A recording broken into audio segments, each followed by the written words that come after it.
Bwyd Blasus Yashka.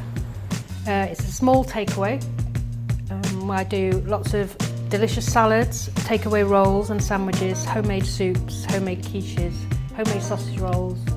I have a homemade vegan sausage roll that I've developed.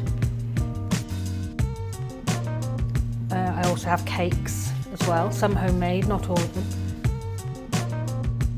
Mainly I concentrate on the salads. I want to make them as varied as possible using as many ingredients as I can to make them really tasty and appeal to not only meat eaters but vegetarians and vegans too.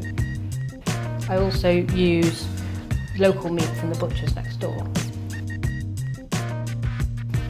I've also got some art, local artists on display on my wall space, and I'm starting to develop a little sort of shop. I've got a new shelf and I've got a few products on there, and I'll see how that goes.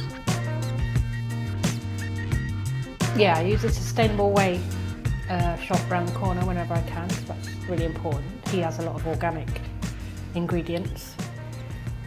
I've got coffee from a local roastery in Nantler, which people seem to like. It basically is a case of me opening the cupboard and seeing what I've got. So today, for instance, the Buddha bowl has got spiced chickpeas, it's got rice noodles, it's got a lentil mint and prune salad, it's got a hummus, it's got a pea cashew pesto, it's got artichokes and roasted peppers. That's the Buddha bowl, and then the standard salad box today, which always has hummus. That's got rice, tomatoes, sweet corn, coleslaw, noodles, chickpeas, olives and homemade hummus. So yes, it varies on a day-to-day basis really on what I fancy. Yeah, I like my plants, bit of a hobby, but it does look nice and green in here and it's quite cosy. But I'm growing my own peppers, I grow my own basil and mint. I tend to go with what people ask me for, and what people come back for. It's the best way, to kind of keep the customer happy. My soup changes on a daily basis. And I also do takeaways in the evening if people give me advance warning. During lockdown I was doing Chinese and tapas, family buffets, takeaways, etc. I'm still doing those with prior ordering if people can contact me through Facebook or on my phone, or I'm recently yesterday set up my TripAdvisor account. So, but mainly, yeah, if people give me a call or use Facebook, I can respond to any of their sort of catering needs really. Last week I did some steak dinners for a customer. So yeah, whatever anybody likes, I can kind of bespoke it and build it around their needs.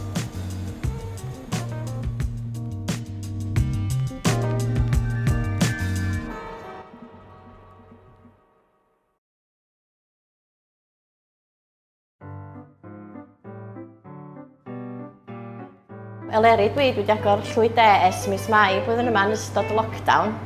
Siop eich dana ydi o. Hwna di'r peth lly. Dwi'n gwneud bob dim yn hyn, bob dim yn ffresh.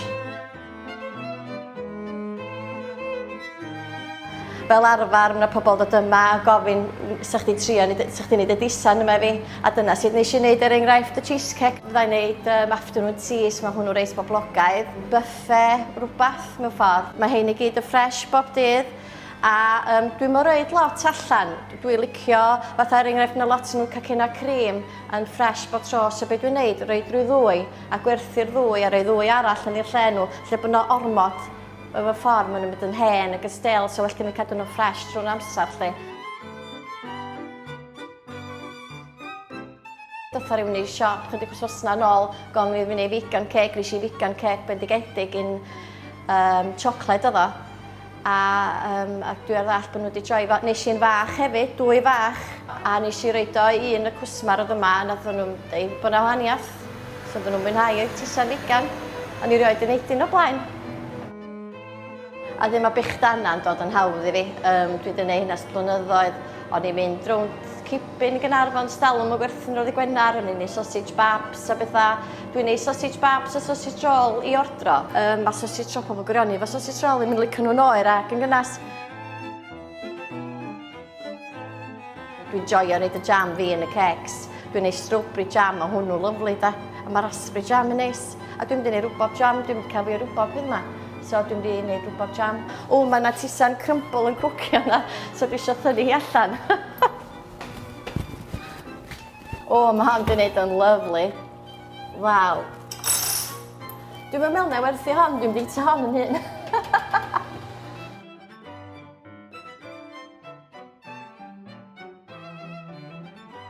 O, dwi'n modd fod yma. Fy mreiddwyd i oedd o cael lle fel hyn.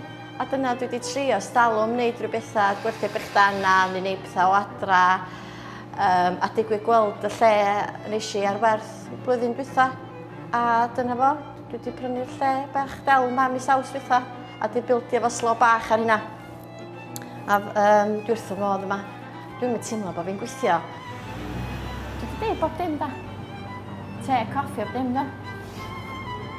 Dwi'n mynd i wneud lobsgaws a bethau yn y geia achos y pobl yn licio lobsgaws fi. A dwi'n mynd i wneud sŵp pys, beth bynnag. Neu'r un nhw fan hyn.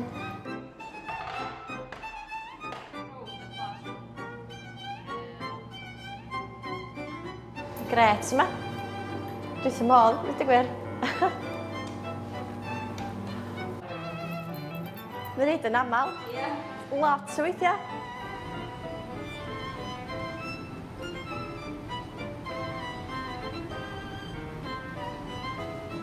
Mae'n mynd yn iawn, ydy.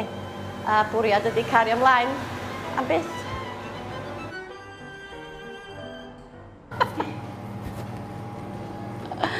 Isio hwyl ddys. Helo, ein daf cwc dyn enw i, croeso mae ystod llyn, gyda ni fenter newydd o'r enw Briwision.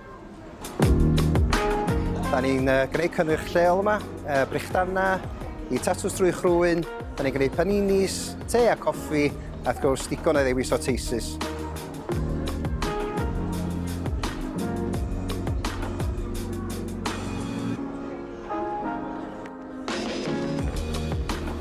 A bydd y goffi dal i.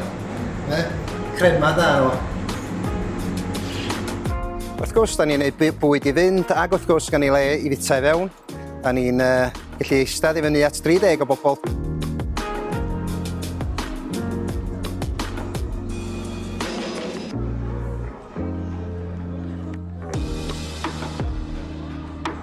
Da ni'n agor y drysau yma am 8 o gloch y bora, tan 4 o gloch y prawn yn hwyr. Ac unwaith eto, da ni'n croesawu chi yma i Briwision yn Nghaernarfon a gobeithio gwneud weld chi no fuan.